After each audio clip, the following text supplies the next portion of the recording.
How's it going, guys? Specchio Production here, and right in front of me, as you can see, is the all-new 2023 Mazda CX-90. So let's check this thing out.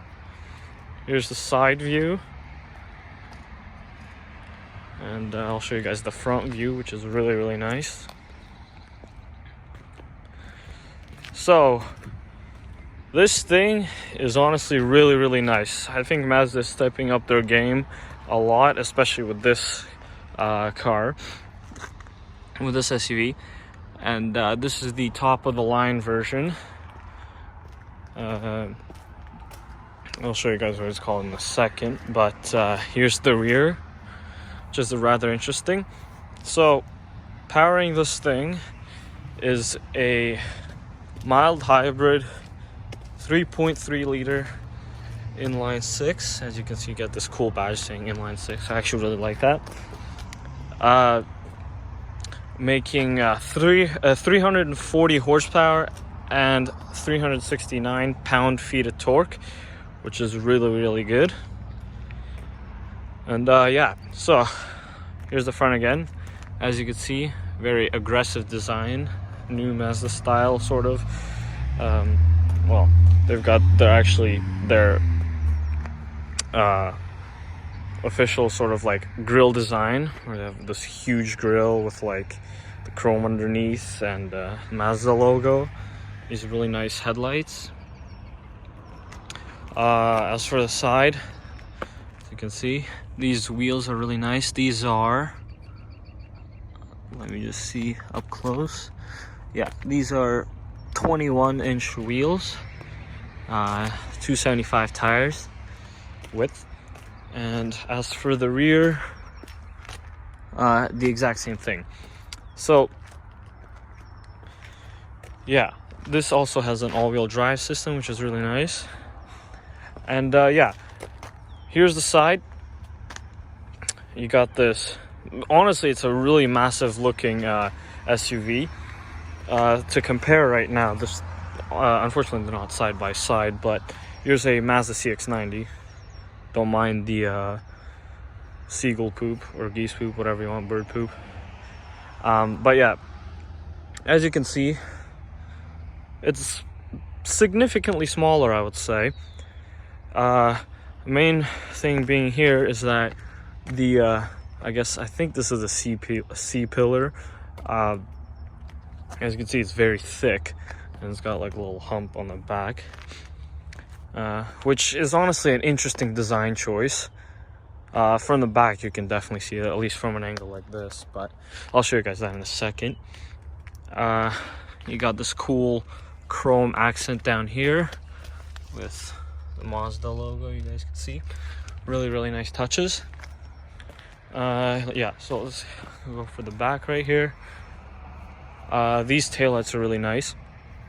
I really do like them. They're almost like BMW taillights, actually, which is another thing I want to say. They're getting really close to BMW, especially powering the SUV itself with a inline six, which BMW does a lot for their SUVs and cars and stuff like that. And as for the taillights, if you were to black out the inside part right here, make it black and just keep this whole part red, it would be like a lot of BMWs today. You also got the E Sky Active G badging, so E for the little hybrid engine that power, I guess you can't call it an engine, little hybrid battery that sort of boosts the power to the original 3.3 liter inline six. And yeah, CX-90 badging right there with the all-wheel drive underneath. And yeah, so here's the sort of hump part, I guess, which is rather interesting, as I said, because it like bulges out. I guess you can see it on camera actually, but it's really like, it like protrudes a bit more and like gives it a weird look, especially from this angle. If you were to only look at it from this angle, you'd be confused as to why they did that. But I think it's something to do with just trunk space in general, maybe. I think probably doesn't play a big role, but definitely an interesting design choice. Let's see the interior. So unfortunately the car is locked, but I can get a good view of it here for you guys. Here's the interior. This is as I said, the top of the line trim. So you get leather seats. You get like from what I can see on the door panel, right there, you get some sort of like white wood trim, which is pretty cool. Same on the center console right there. And the white material that's between the on the door, I guess, is like a cloth material, just like on the dash here. Now you guys can't see that, of course, because it's through the window, but whenever you actually look at it in person, you can see it's sort of like a cloth material. Now I don't know what it feels like actually in person, but from the outside it looks like a cloth material. Let me see if you can see the rear. As you can see, it's a 6-passenger. It's got captain's chairs, but it's got actually a sort of little center console in the middle, which is something all captain's chairs, like SUVs, all SUVs that come with captain's chairs should have, because it's kind of annoying to just have nothing in the middle. And there's nowhere to put your drinks. I can tell you from personal experience. But yeah, honestly pretty nice leather seats. You got a nice sunroof up there, which is also really good. And yeah, as you can see, the window sticker is right there, so I'll show you guys the window sticker. Now it's covered in water because it rained not too long ago, but basically total MSRP is $65,845 Canadian, which is all right, I guess. I mean, you're paying 65,000 Canadian for a Mazda, where on top of like all the taxes and stuff, it's probably gonna go around 70,000. Now I guess you could say you can buy a BMW for that much. I don't know, but I find it's a bit too much for a Mazda.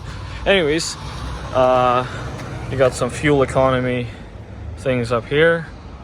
It does 9.5 liters per 100 kilometers. City wise, it does 10.3 per 100 kilometers and 8.5 on the highway, which is not bad. That's a combined average, which is pretty good. Actually, 8.5 liters, yeah, that's really good. And yeah, actually mistaken, that's the 2024. I mean, so yeah, and it's also powered by an 8-speed automatic, which is really good. Yeah, and the color, this color right here, which is the flagship color, is it's called the Artesian. I have to read the window sticker again. It's called the Artesian Red Crystal with the pure white interior. Pretty nice combo, I must say. I wonder how it's gonna look like in other colors, of course. Definitely a black would probably suit this car a lot. Yeah, and I wonder what the lower trim models will look like as well, and what kind of wheels they'll have.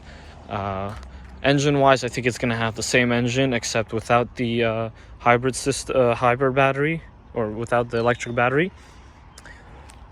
But yeah, anyways, that's just a quick 10-minute walk around, I guess, of the all new 2024 Mazda CX-90. And let me know what you guys think in the comments. As I said, personally, I do really like how this looks, except for the back, but other than that, for the most part, definitely a really good looking SUV. And yeah, let me know what you guys think in the comments, and I'll see you guys in my next videos. Peace.